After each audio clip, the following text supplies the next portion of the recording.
9 security firms, 11 months, a 1973 deposit vault nobody could crack, construction crews, found it sealed in a sub-basement, 50 million in bonds and jewelry trapped inside. 9 different firms, all those high-priced experts. And that vault might as well be welded shut. Hang on. There was this old black locksmith in Dorchester when I was a kid. Jack Mortimer, best hands I ever saw. His crew stared, but Patrick was already dialing the bank. He got Samantha Delacroix, a junior associate, who laughed at the idea of a neighborhood locksmith. But the deadline was too close and the stakes too high. The bank agreed to make a call just to say they tried everything. So Samantha phoned Jack Mortimer's shop. She expected no answer.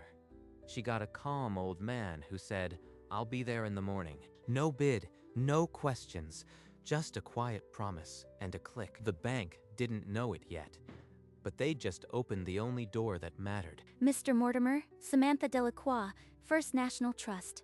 About a vault situation. 9 top firms failed. I am sure you've heard. I've heard. Tomorrow morning works for me. You understand we're not offering a contract. We're scraping the bottom of the barrel. I understand. I'll bring my own tools. Good day. In his Dorchester shop, Jack set the old black phone back on its cradle. He hadn't been called for a vault job in over 20 years. He unrolled a leather tool roll that had belonged to his grandfather. Inside were picks and tension wrenches, hand-forged and older than most banks. He lifted the automotive stethoscope his grandfather welded together in 1958. It could still hear the faintest tumble in a lock, things modern scopes missed.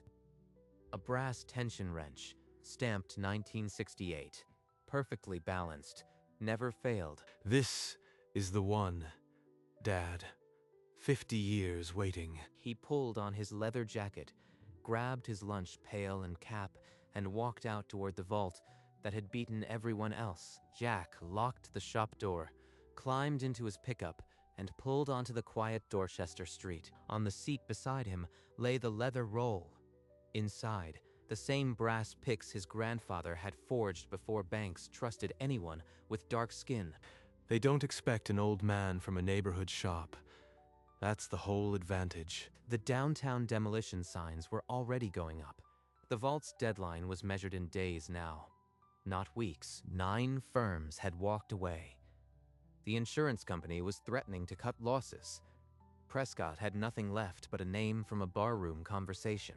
This Mortimer, after 20 years without a major job, can he even still hear a tumbler fall? If he fails, we ship the whole thing to a museum and demolish on schedule. No more extensions. But Jack was already turning onto State Street, the weight of 3 generations in the tool roll beside him. He pulled up to the construction gate, killed the engine, and sat a moment, gathering the leather roll and his lunch pail. He stepped out into the October morning, ready to open what no one else could. Mr. Mortimer, I hope you brought a miracle.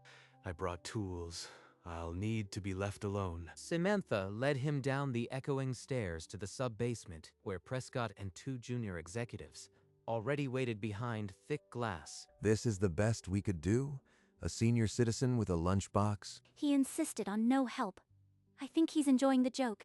Jack ignored their eyes. He knelt on the dusty concrete, unrolled his leather tool roll, and pressed the brass bell of his grandfather's automotive stethoscope to the vault door. In the dim light of the bare bulb, Patrick Torrance stepped away from the executives and caught Jack's eye. Take your time, Jack. No one's rushing you today. He remembers. That's worth something. Quiet, please. I need to hear the mechanism. The room fell silent. Only the sound of Jack's breathing and the hush of the old building above. Is he even awake? He hasn't moved in 2 minutes. 2 minutes is generous. Another 3, and I am pulling the plug. Jack's fingers barely touched the dial. He wasn't turning it yet, just feeling through the layers of steel. Granddaddy always said the steel talks before you even ask it a question.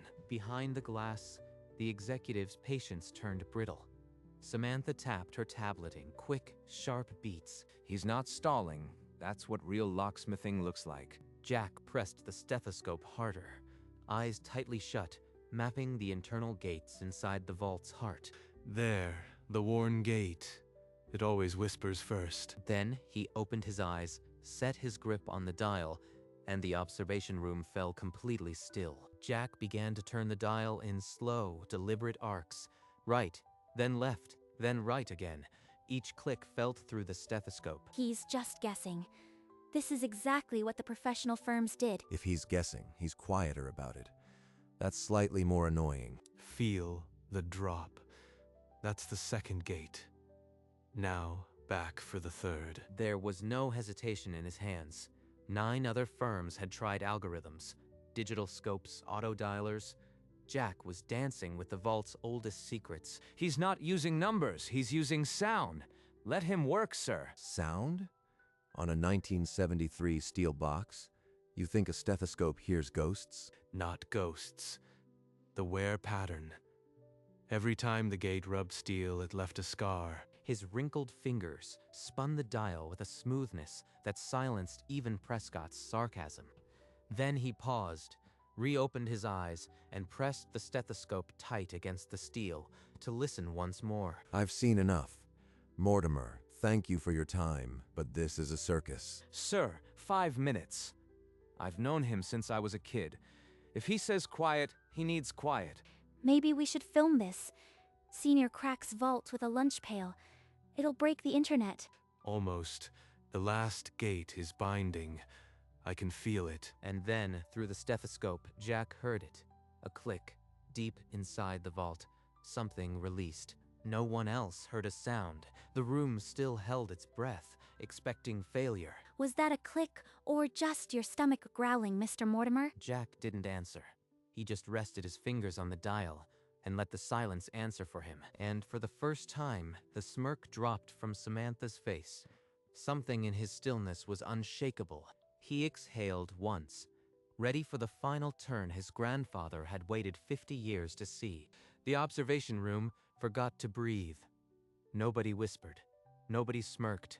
They all leaned forward, watching the old man's hands. Did anyone else hear that just now? That wasn't. Was that a real click? I thought he'd never. One more gate. The last one. It's waited 50 years. I can wait 5 more seconds.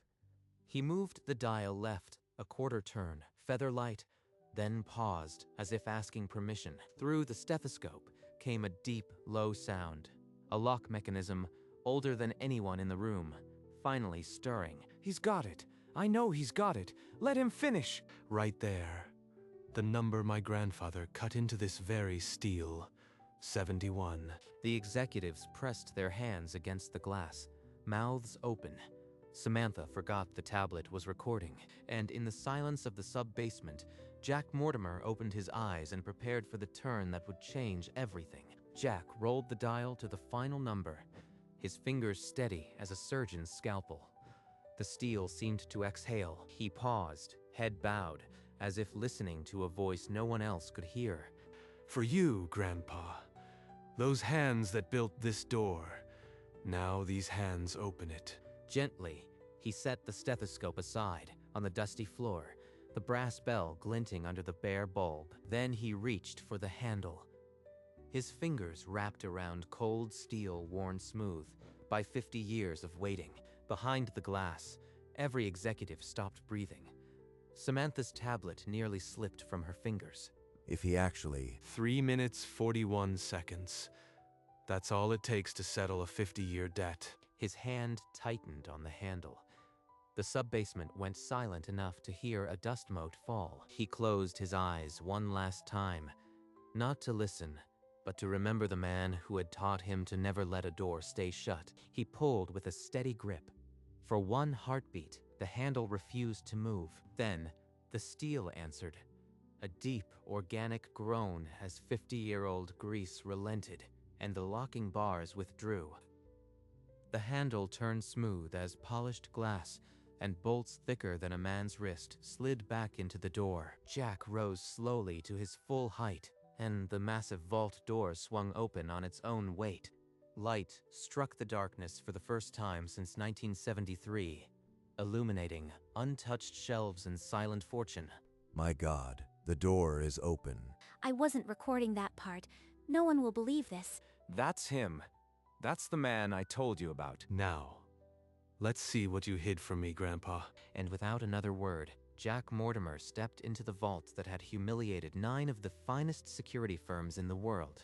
Inside, shelves of black bond boxes and velvet jewelry cases gleamed under decades of dust. Stacks of bearer bonds from 1973, their ink still crisp. But what caught Jack's eye was a lone envelope, yellowed and sealed with red wax, addressed in elegant script to the honest locksmith who opens this. Jack lifted it from the shelf, with the same care he'd use on a newborn lock. He knew I'd come. He trusted that. Prescott and Samantha stepped into the vault doorway, their earlier mockery forgotten. Patrick hung back, grinning. What does it say? Don't touch it. It might be fragile. Or evidence. Jack slid his thumb under the brittle wax. The seal cracked open, releasing the scent of old paper and forgotten promise. He unfolded the page. The ink was dark, the signature unfamiliar. But the first line made his 74-year-old hand tremble. To the honest locksmith who opens this vault, I, Charles Winthrop, founder of First National Trust, hereby promise a fee of $400,000 for the preservation of its contents. This vault was installed by the only man I ever fully trusted with my bank's security, Robert Mortimer, Master Locksmith. Robert Mortimer. My grandfather. He trusted no one else. Robert Mortimer. That's your surname, was he? Your grandfather? Yes. He installed every vault in this building from 1940 onward. Quietly. The bank never recorded hiring a black master locksmith on any public books. How is this possible? Jack folded the letter and looked at Prescott with a calm that held 50 years of silence. We need the archives. Pull every employment record from the 50s. Now. Samantha was already tapping on her tablet, her earlier contempt replaced by urgent curiosity. In the sub-basement, the open vault hummed with the weight of a secret no one in the modern bank had ever expected to face. They adjourned to the upstairs boardroom.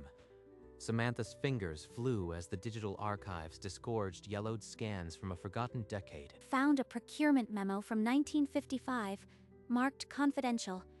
Only one name keeps showing up. Rate it. Memo. Authorized payment to Robert Mortimer, Master Locksmith, for installation of all vault doors. His work to remain off the public contract ledger indefinitely. Paid in secret. 20 years of service. We hid his name from our own board. Around the table, 3 other board members exchanged uneasy glances. The only sound was the hum of the projector. Not a word, Grandpa. But they're learning your name now. If we honor a secret contract from 1955, we're admitting the bank systematically excluded black contractors. He notarized a codicil. It directs the full fee to the named heir. There's no legal exit. Every eye turned to Jack Mortimer, seated at the same table where his grandfather had once been asked to wait outside. A board member argued the letter wasn't legally binding. Another worried about the precedent. The financial cost is negligible. The public precedent is what frightens this room. You can't bury a man twice. Robert Mortimer earned that fee. Jack had remained silent through the debate, his hands folded on the table like a man who had waited for this moment. Mr. Mortimer, what do you want from us? Not from the contract, from us. You want my grandfather's name in your records, not hidden. And I want the check he was promised. A heavy silence followed. Samantha stared at Jack with something close to admiration. He could have asked for more. He could have demanded an apology. He just asked for the truth. The words landed on the board like stones dropped into still water. Prescott looked around the room at his board, then back at Jack, and for the first time that morning, he looked like a man carrying a debt. Samantha pulled out a yellowed codicil from the folder, notarized in 1956. She read it in a voice no longer mocking. This agreement and all sums due shall be paid to the named heir, Jack Mortimer, upon presentation of this letter. She held the paper up so the board could see the notary seal and the date. That's binding. A notarized codicil from the bank's founder cannot be challenged. One by one, The board members stopped looking for legal exits. There were none. I owe you an apology, Mr. Mortimer. I was wrong about you from the first call. You weren't the first to doubt a Mortimer. Won't be the last. Then there's nothing left to debate. The bank will honor the contract. The words fell like a gavel. The room went still, the debt no longer hidden. Jack didn't smile. He just nodded once as if his grandfather had just sat down beside him. David Prescott rose from his chair at the head of the boardroom table. His voice carried no more doubt. The First National Trust will honor this debt. A cashier's check for $400,000 drawn immediately. He motioned to a junior staffer at the door. Within minutes, the check was being cut in the bank's own vault. The vote was a formality. Not one hand stayed down. The debt was no longer hidden. Mr. Mortimer, I am sorry it took 50 years. Your grandfather built the walls that kept our money safe. Today we repay what we owe. I just opened a door. It was my grandfather who built the one you needed. The boardroom held its breath again, but this time the weight was different. The weight of something old, finally set right. 400,000 won't bring him back, but it'll open the window he had to nail shut. On the table, a yellowed clipping about the vault builder's bankruptcy seemed to mock the room. But no one looked at it now. Jack waited for the check, calm as steel. Outside, in Dorchester, the shop window remained boarded, but not for much longer. The junior associate returned, holding a cream envelope with the bank's seal. Here it is, Mr. Mortimer. Jack took the envelope and slid the check out. $400,000. Exactly what was promised. He folded it without ceremony and slipped it into the inside pocket of his worn leather jacket. The letter. I'd like the original. Prescott handed the yellowed page across the table without hesitation. Jack pressed the fragile paper between his palms for a moment before folding it and tucking it into his jacket. Then he picked up his lunch pail, the same dented metal box he'd carried in that morning. He nodded once to the room, not a bow, but an acknowledgement, and turned toward the door. He walked out of the boardroom, through the bank's marble lobby, and into the October sunlight, carrying the debt his grandfather was owed. Jack drove back through Boston, past the demolition permit still flapping on the fences. When he turned onto his Dorchester street, the shop's boarded windows stared back like a closed eye. He killed the engine and sat a moment, the check heavy in his jacket, the letter lighter than air. This was the window his grandfather had nailed shut, the night the bank refused a black locksmith service in 1955. Jack stepped out and stood before it, the October light catching the grain of the old wood. 67 years of darkness. Today, it ends. He walked to the bed of the pickup and pulled out a crowbar, the steel cool in his hands. Grandpa paid for this shop with his hands. Time to let the light back in. The crowbar felt heavier than it looked.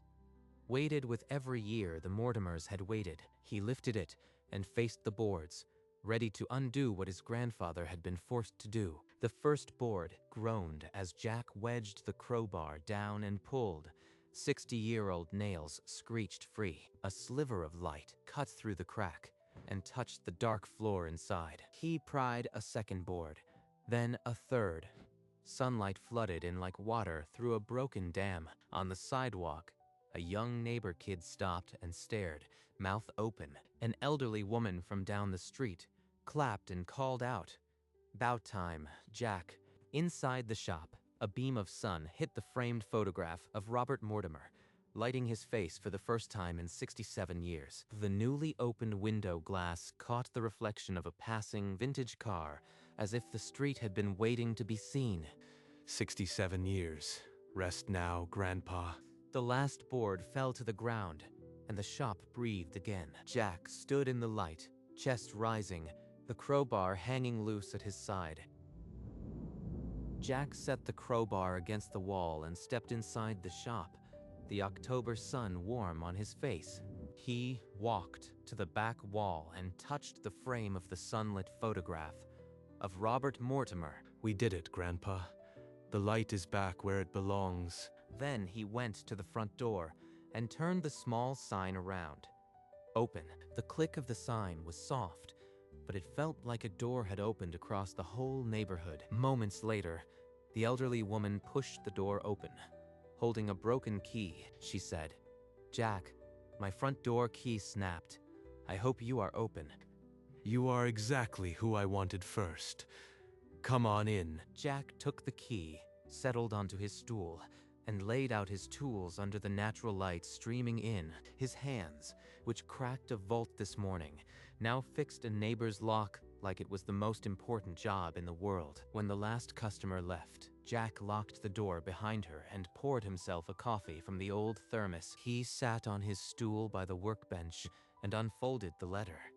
Its creases were soft as worn cloth, the same line he had read 100 times today. Robert Mortimer, Master Locksmith. He looked up at the framed photograph on the wall, now lit by the afternoon sun. A small note beneath it, "Honest Locksmith." We did it, Grandpa. The shop is open. The light is back where it belongs. He pulled the check from his jacket and set it on the bench, but didn't look at it long. He picked up his coffee and turned to the open window. Outside, the street was quiet. For the first time in 67 years, the shop's window spilled warm light onto the sidewalk. 67 years, but the light is back. That's all that matters. He drank his coffee, the shop quiet and warm around him, and let the peace settle like a long-held door finally closed. Later, as dusk settled, the Mortimer shop glowed on the quiet street. The open sign hung in the door, and the golden light from the window painted the sidewalk. A neighbor on his way home stopped to look through the glass. Inside, Jack was at his bench, repinning a lock cylinder, his movements slow and sure. Beside him, the framed photograph of Robert Mortimer and the handwritten note caught the last of the light. The shop wasn't hidden anymore. It stood open, just as it should. Outside, the bank building on State Street was still wrapped in scaffolding, but here the door was open. Jack didn't look up. He just worked. The sound of a tumbler clicking softly, the camera held on the shop, the light spilling, the sign, the man inside, and then, slowly, the image faded to black.